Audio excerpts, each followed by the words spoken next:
Congress party के पहले प्रधानमंत्री श्री जवाहरलाल नेहरू 0 वोट पाकर प्रधानमंत्री बने थे।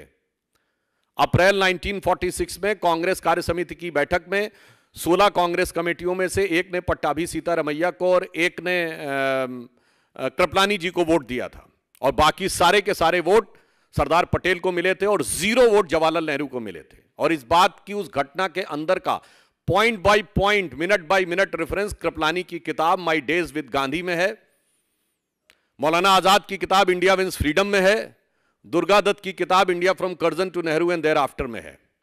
और जो अंतिम प्रधानमंत्री हुए, हो सकता है कि वो व्यवहारिक दृष्टि से कांग्रेस पार्टी के अंतिम ही प्रधानमंत्री भविष्य के लिए सिद्ध हों, doctor Manmohan Singh, the accidental prime minister, उनको कोट कर रहा हूं।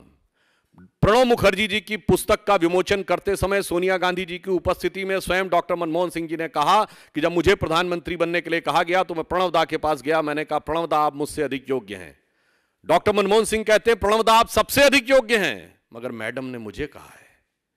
लोकतंत्र का अद्भुत स्वरूप है।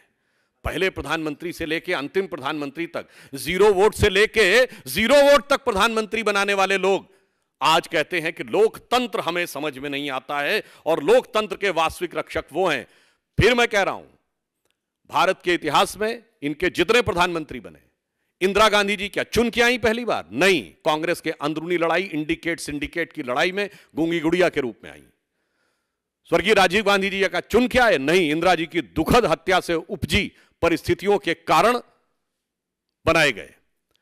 श्री पीवी नरसिम्हा राव कैसे बने सबको पता है, और डॉक्टर मनमोहन सिंह सबको पता है। तो भारत के राजनीतिक इतिहास में लोकतांत्रिक ढंग से अगर किसी पार्टी के 2 ही प्रधानमंत्री चुन के आए, जो जनता के सामने हमने रखा यह प्रधानमंत्री होना चाहिए, और जनता ने चुन के कहा यही प्रधानमंत्री होना चाहिए, एक श्री अटल बिहारी वाजपेयी और एक श्री नरेंद्र मोदी।